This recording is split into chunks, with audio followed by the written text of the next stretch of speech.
And then the good news also, Yeah. most main Saccos in Kenya, they have gone through what Cusco went through. Mhm. I can confirm to the audience that in late 90s, Yeah. many Saccos, of course, also try to engage in activities which were beyond borrowing, Beyond mobilizing deposits savings and lending. and lending. If I'm choosing a Sacco, if I'm wondering, is my deposit safe in Sacco A? Yes. Should I move to one? How should one be going about it? Should I just be, should I join the big boys, Harambe yourselves? We have others, the Mwalimus, the Steamer Saccos of this country. Yeah. Is there safety in just the bigger ones, or how do I assess it? Yeah, your first stopping point should be, is this Sacco under any form of regulation?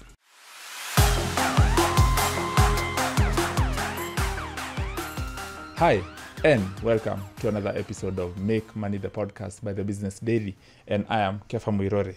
So, Saccos held more than 683 billion shillings in members' deposits as of the end of 2023, according to statistics from the Sacco Societies Regulatory Authority, or SASRA. But we've seen this big exposure of the industry from Cusco, the umbrella organization of Saccos in Kenya. The scandal. We've written quite about it as a Business Daily, as the Nation Media Group. You can read more about it. A lot of our work that describe what has been happening in that umbrella organization, leading to the loss of some of the deposits by some of the Sacco members. And from that fallout, a lot of people have been asking, is my money still safe in Saccos? Should I still be keeping my money in Saccos? Should I be concerned I could lose all of my money? And it's very important to have this conversation. And I'm happy to have Dr. Ochiri. He's the CEO of Harambe Sacco. And I would like us to drive straight into the conversation. And I think the first question is really simple. For someone wondering, Yes. There's a lot of analysis on social media. Is Sacco safe? Is the regulation real tight and fit? We'll see some Saccos perhaps run into liquidity issues because of the exposures they had in Cusco. So the first question, Dr. Ochiri, is my money safe in a Sacco? Should I take confidence in I would like to confirm to you Yeah. and our audience that your money is safe. What we've witnessed is an isolated case with Cusco. Unfortunately, Cusco was not regulated. I would like to confirm this would not have happened if they were under the regulator, because we constantly make reports. They follow up with supervision visits. And I can assure you, a Sacco like Harambe Sacco, your money is very safe. And even your own Sacco, I know it very well, Nation, very safe, very, very sound and safe. So to our members of all Saccos, there should be no panic. And even if you look at the fraction of what we are looking at as a loss within Cusco, you are talking about 12 billion against 800 billion. So assuming we do the subtraction, we still remain with 790 billion, which is very, very safe. Yeah. So Sacco members, wherever you are, please stay safe. Your money is safe. Yeah. Yes. So how then should someone, how do you feel the interpretation would rather be? For someone who's just a member of a Sacco, they might not know the very many interworkings. Yeah. Some might even wonder, how was Cusco not regulated? Is there a regulatory challenge in the landscape? A lot of people might not have that context. So how do they interpret what they've been reading, about a scandal that has also had some what I would say knock-on effects to Saccos who've had to provide for some of the deposits that were pushed into Cusco, and now there's uncertainty to whether they will be recovered and whatnot. How do they interpret the whole scandal and, maybe take the confidence, like you said, about their money actually being safe? So first, we must admit it's unfortunate we ended up where we ended up with Cusco. What I think the regulatory framework did not envisage was, could it be the work of Cusco to be in business of savings and lending? That one we did not foresee. Ideally, no. They should be lobbying. It should be a union. In fact, the name is a union. Yeah. So that is where we missed it, where now we are very keen, all Saccos of certain size, actually 100 million and above, they are placed under the regulator and they operate under very strict terms. This one escaped the industry just the balance between a lobby, a union, and a business person. Yeah. That we admit we missed it as an industry or as a sector. Yeah. But the lesson has been learned. It's very clear. There is a technical committee formed by the Commissioner of Cooperatives. There is also a technical committee formed by ACOSCA. ACOSCA is the continental body overseeing cooperatives in Africa, and also a technical team from World Cooperative Union, WOCU. So we do meet frequently to assess the situation, and I think I would like to assure our listeners that Cusco will be back. Yeah. And also, I think it's worth mentioning, it's only one section of the businesses that Cusco were handling that had a problem. Yeah. And this was the central finance, particularly where they were holding special deposits. Special deposits are equivalent to what we have as money market in insurance or in mainstream banks. Mm-hmm. So it's the special deposits where there was at one point panic withdrawal. And then the whole thing just blew up in a period of about 6 months. Yeah. Then we found ourselves where we are. But Cusco is still alive. 2 weeks ago, I would like to mention, Cusco had called for a stakeholders meeting. I attended also as a stakeholder. It was amazing. Participation was over 600. That demonstrates the confidence that the Sacco leadership still has in Cusco as our union or as our lobby group. So all is not lost. Yeah. All is not lost. Of course, bad news spreads fast. That's what you have seen. And it will take a few more weeks before we go back to normalcy. Mm-hmm. But it was just an unfortunate bad news. Yeah. Yes. All right. So looking at Cusco and likening it to other umbrella organizations, someone makes the point, the Kenya Bankers Association has never attempted to create their own bank, take in deposits, customer deposits, and lend them out. You've made the point about, this being standalone and allowed to Cusco, but perhaps someone, and even I myself might make the point and wonder, can we just keep Cusco as a lobby and advocacy group? Because you guys, like you said, you're already doing well enough. You almost have 700 billion in deposits. Your loans book is almost approaching a trillion shillings. So Saccos are already doing the job. Yes. Someone might ask the question, to play devil's advocate here and ask, do we really need Cusco? Can we just take it out and, not worry about the cleanup and just, do away with it, continue with the Sacco business as it is. If you bring back a lobby and advocacy group, you just limit it to that without, letting a union, do business and opening it up to the risk like what we saw with Thank Cusco. you. Yeah. We are not going to do away with Cusco. Yeah. What we are going to do is the many subsidiaries that were formed over the years under Cusco, they are going to run as independent entities. So Cusco will remain with the union's work, the umbrella work, and a bit of consultancy, of course, and education. But when you talk about central finance, that will be registered separately and put under regulation.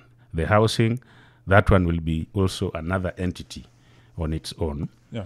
Then the insurance, definitely, there are discussions. We might merge it with one of the mainstream insurance companies, so that the so-called Cusco as a union is not going to be in the all businesses the way we made a mistake and we found ourselves there. Yeah. You are very right. When you talk about umbrella bodies, they don't compete with those they represent. Like when you talk of Kenya Bankers, they do not also run, say, lending and mobilizing of savings. Yes. So there was a gap when we initially had Cusco. That's why Cusco came in, especially for small Saccos. By the way, it was very instrumental in supporting liquidity of small Saccos. But there is also good news for the industry. I happen to be the technical committee chairman of what we call Sacco Central. So we are going to have, it's already in the pipeline, it's already registered. So Sacco Central is what will do the role of opportunity for Saccos to interlend. Yeah. Because at the moment, that is what, say, Cusco was doing in quotes, where Sacco A with excess funds can then invest in the special deposits, then Sacco B in distress can access. So that role is going to an official Sacco Central that is already registered. We are in the pipeline to institutionalize.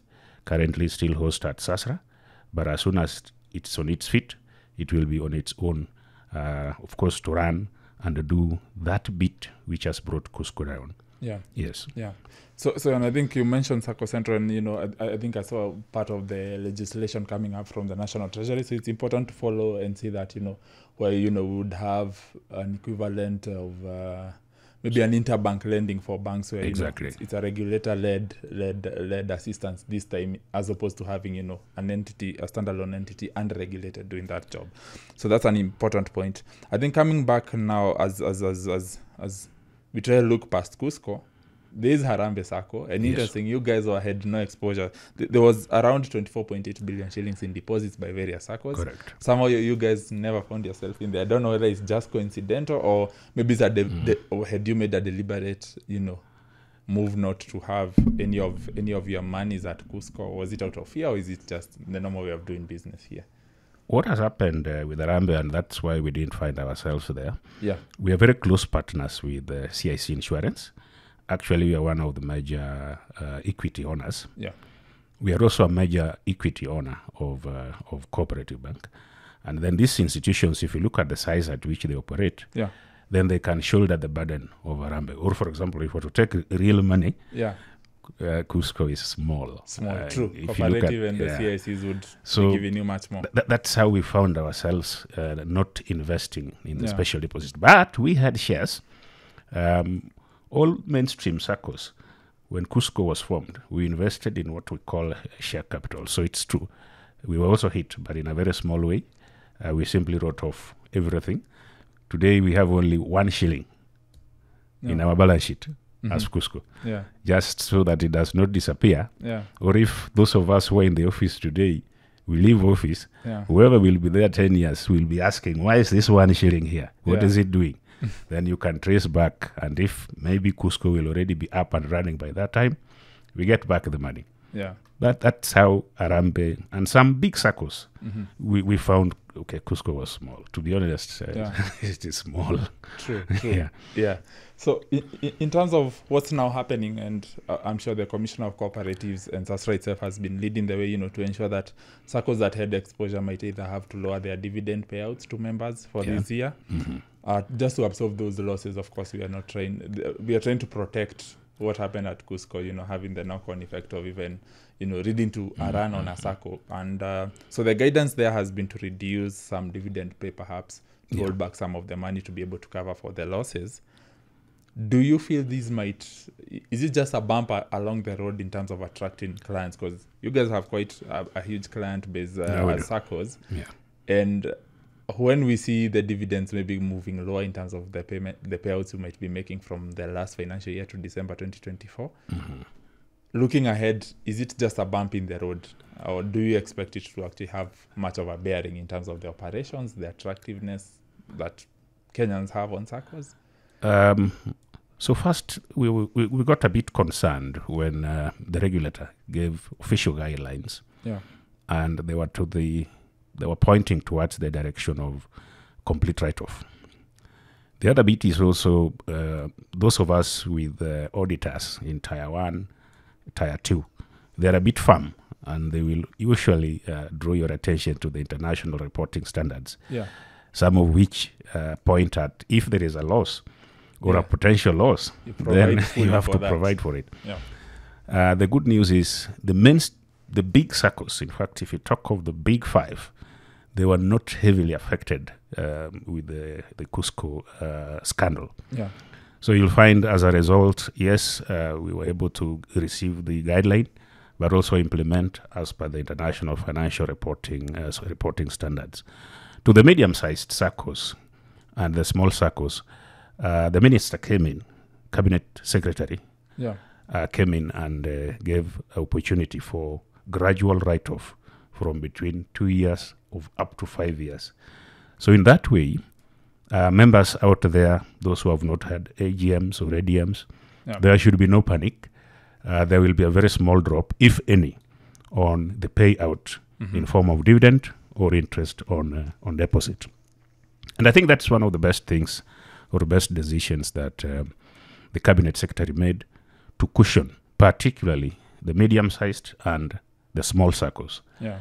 No, for us big boys, we have no problem. We just write off and we move on. And we move on. Yes. Yeah. But the smaller ones, they have Yes, to be yes, they have yes. to be guided and Exactly. their hands held. Yeah. Interesting. All right. So if we look at the reaction we've seen, I think I pointed earlier about, a lot of chatter on social media, Yeah. people having conversation, trying to assess the health of the Sacco sector. Should I still be having my money there? Have we seen any tangible reaction on the ground? Maybe fear of people, either asking for their money back in terms of deposits. Have we seen any of that? No. Speaking to fellow CEOs, looking at Harambee itself, has there been any reaction? In the real sense, we can talk a lot on social media, but on the ground, how is it? How's the picture? First, a lot of discussions, even on fora like CEOs, all CEOs in Kenya of Saccos. We have got our own forum where we discuss issues. This came up. We are asking exactly the same question. The good news, no. Members are not leaving. Yeah. And members of the Sacco, of course, is bad news to them, but that is not the basis for quitting their Saccos. So at the moment, I want to assure us, no. And this is not only from me, discussion among the CEOs. Right. So I think now as we wrap up to Cusco, from the whole conversation around Cusco, how can the industry avoid another Cusco coming up? I know one point you might make here is regulation and ensuring that we do not have those gray areas where an entity would perhaps be operating outside the law, outside what's the legal provisions. But how can we prevent that? Because again, I think what we would be watching out for is to ensure that it's not what happened perhaps around 2015-16 with the banks, where we had almost 3 banks going down back to back. We would like to very much limit it to just Cusco and take care, like you said, write it off, help those who can't write it off, with have that adjusted period of writing off their losses and the sector carrying on. How can the industry avoid another Cusco? Yeah, the what we have to do, I know we've been trying quite a bit, is to enhance governance. We need to have, of course, separation of powers between the CEO and the board. And then when we are constituting the boards, we should be able to constitute a board which actually does the real oversight, so that we are not in a situation in which probably one CEO plus 1 or 2 board members, they are running the show. The rest have got no clue. So we only panic when now everything goes loose. Unfortunately, once you are given a responsibility, for example, in the board, even if you did not sign, you signed, you are held responsible and accountable, because that was why you were there. So from my desk, the main thing that I know, the regulator, the main thing that even the other sectors are going to be following very closely is governance. And the good news is there is a new bill that is coming up. It's in the Senate. Actually, it is in the it's in the Senate already. Yeah. It's already passed through the Parliament. That new bill has brought in reinforcement of the governance structure of Saccos, not only Saccos and other cooperatives as well. And it's also going to strengthen the regulator. So the regulator will have more teeth, will be able to take more action and timely.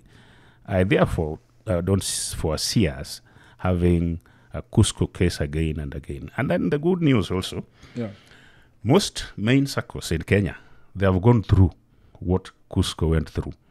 I can confirm to the audience that in late 90s, many Saccos, of course, also tried to engage in activities which were beyond borrowing, mobilizing deposits savings and lending. So you find Saccos found themselves stuck. I'm sure if you recall, most of the buildings in the CBD, at one point they belonged to Saccos. Yeah. But over time, and then when the regulations came in that were quite clear and specified, do your core mandate, we have seen great improvement. And of course, when we do that with Cusco and all of us stick to our lane, we should be able to do much, much better going forward compared with what we are coming from. Great. I think as we wind it up, the question I would ask now is, you as a CEO to either a member of a Sacco or someone looking to join a Sacco. Yes. There's a lot of due diligence perhaps required. You just mentioned about the board, oversighting management and all that. This is not something an individual might be able to do, all the time, might be able to make that assessment. If I'm choosing a Sacco, if I'm wondering, is my deposit safe in Sacco A? Yes. Should I move to one? How should one be going about it? Should I just be, should I join the big boys, Harambe yourselves? We have others, the Mwalimus, the Steamer Saccos of this country. Yeah. Is there safety in just the bigger ones, or how do I assess the kind of Sacco or the type of Sacco I should be joining, and whether I should move? Is there any safety in a Sacco with a bigger maybe asset base, bigger deposits, bigger lending, bigger loan book capacity? Bigger balance sheet? Your first stopping point should be: is this Sacco under any form of regulation? And you will find, by far and large, Saccos under regulation, they are disciplined because they have to operate as per specified parameters. So as you make a choice about which Sacco do I want to join, you might want to just go to the website of SASRA and check, is this one that I'm being, for example, sold? Is it in the list of those being regulated? Definitely, you also want to look at the financial stability. And they are not very complicated, those parameters. They are called some prudential ratios. Don't worry about even the big balance sheet of 60 billion or 40 billion. No. If you go to the prudential ratios, there's, for example, one called institutional capital. That one tells you how much reserves does that particular Sacco have. So anytime that ratio is above 8%, that Sacco is stable. It means even if it is jolted with an unfortunate occurrence, there is, first of all, internal fallback. The other good news, and it is also mentioned, I think it's also covered even in the bill that is coming up, the bill I've referred to, is just like the banks, we are going to have a fallback, a deposit fallback, where if a Sacco collapses, then there is a fallback to a Sacco member. It's not yet in place. It's already provided for in the current Sacco Act. It's been reinforced in the bill that is in Senate. And the expectation that probably before we finish the 2 years, then we will have it in place so that anybody who is not a member of a Sacco should have the confidence to join, save, and borrow from a Sacco. Yes. So a lot of those regulations we have seen, I think there were some we saw cabinet approvals to just in the past week. Yes. I saw those ones. That's part of it. So we'll have more of like the insurance fallback, somewhere where you go, or rather you'll be able to access back your deposits. Should. But we will not reach there. Or some of what we have with the banks and KDIC, and of course, since the 2015-16, we've not actually seen any other bank collapse. So hopefully, I'm sure the same expectation here for the Saccos industry. Very, very true. All right, Dr. Chiri, thank you very much for being on the podcast and providing some clarity on what has been happening within the sector. And I'm sure a lot of Kenyans are eager to get past Cusco. I don't think anyone wants the jitters to continue. I believe we'll follow the provisioning, the completion of the write-off of those losses. Correct. We'll be watching carefully for what the reforms we might see in Cusco itself as a body. So I think we'll always stay in conversation with you to just ensure that we have the right picture of what now Cusco has become. And of course, like you did say, Saccos are mandated to publish, so we are able very much to look at any of the Saccos, and like you said, the ratios. It's not very difficult, like you said. No, it's not. I think it's sometimes people fret over numbers, but there's really nothing to fear about, and very true. I believe those disclosures are very important in knowing the health of, even if you might not be among the big, you might not be a member in one of the biggest Saccos. True. Even for the rest of them, we are able to have a look in at what's happening, and of course, there are AGMs where other questions can be raised. So, Dr. Chiri, we appreciate you so much for being on the podcast this week. So, thank you. Like you say, shouldn't be any fear about money being safe in Saccos, and we appreciate the insights. No, we are safe. Thank you very much. All right. Thank you very much. Thank you so much. And that has been Dr. Chiri, Harambe Sacco CEO. And that has been another episode of Make Money the Podcast. Till next time, I'm Kefa Mwirori, and this is Make Money the Podcast by the Business School.